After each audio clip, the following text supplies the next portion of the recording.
Yaценюk, who was Prime Minister of Ukraine when the Russians held what they called a referendum in 2014 in Crimea, before that territory was annexed. What did he make of Russia's referendums in Ukraine's occupied territory? This is not the referendum. This is not even the vote. This is a staged, phony, sham, Russian tool, how actually to legalize the land grab that Russia committed. And this is completely the same playbook that Russia did with Crimea in 2014. So all these so-called referendums or votes are null and void. And your sense is, when you say that it's the same playbook as Crimea in 2014, your sense is that the results, when they will be revealed by the Russian authorities, will lead to immediate annexation? Absolutely. This is the same narrative and the same actually mechanism that Putin applied in 2014. And he wants to do the same with another parts of Ukraine, to absorb Ukrainian sovereign territory and to cover it with the nuclear shelter and with the nukes of the Russian military. You were Prime Minister at the time of that 2014 referendum, in inverted commas, in Crimea. At the time, the response from the international community was sanctions of some sort, the initiation of the Minsk talks, as we now refer to them. In a way, one could argue that the precedent was set from President Putin's point of view, that he, in essence, got away with that, and he may well get away with this now. Well, no one recognized this illegal annexation. The time will come when Ukraine will reclaim its territory, including Crimea. Preemptive actions are needed right now, and the very strong response. The response of the global community in 2014 was very weak. This time, it's completely different. It is completely different now, and short of sending troops from the West, which many countries will be reluctant to do, there has been enormous support for Ukraine. But I wonder what you think about what President Zelensky has said, which is that if the referendums go ahead, which we know they are, there was no way to come back to any diplomatic relations with Russia. He also seems to be suggesting that it completely takes off the table any potential political negotiations with Russia.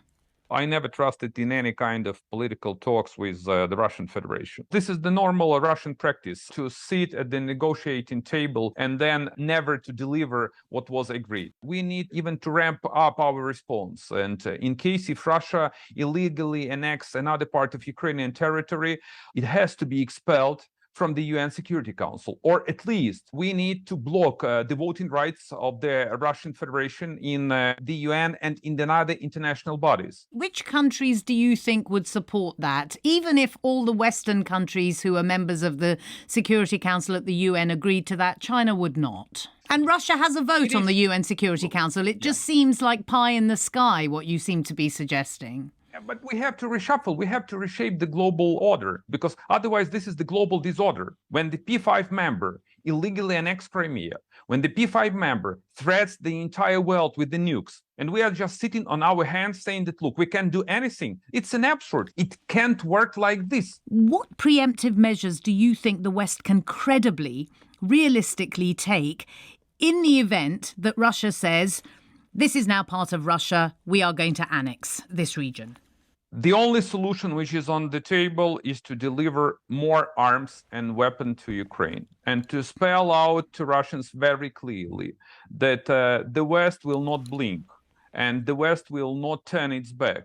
You just indicated China. China is really supporting Russia, but I do believe that it's not in the interest of China to underpin Putin. And actually to support his mad ideas how to undermine the entire world. Even though we are seeing Ukraine recapturing territory that has been in Russian hands from almost the beginning of the war, and there is clearly some success in the counter-offensive, do you think there is space to persuade those countries that are supporting Ukraine to support them with troops on the ground?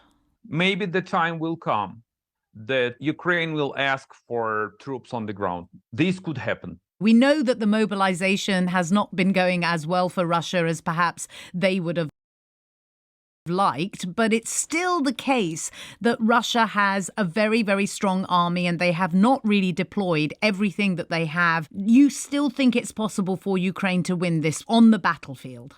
The key difference between Ukraine and Russia is we are fighting for our homeland. we are fighting for our families. We have a very clear-cut incentive to save the country and to save every single Ukrainian family. Russian military is outdated, completely corrupted, but it's big. And the biggest problem, once again, is that Russia is the nuclear state. If Ukrainian military personnel will get special training from our allies, Ukraine will prevail. Arseniy Yatsenyuk, former Prime Minister of Ukraine between 2014 and 2016.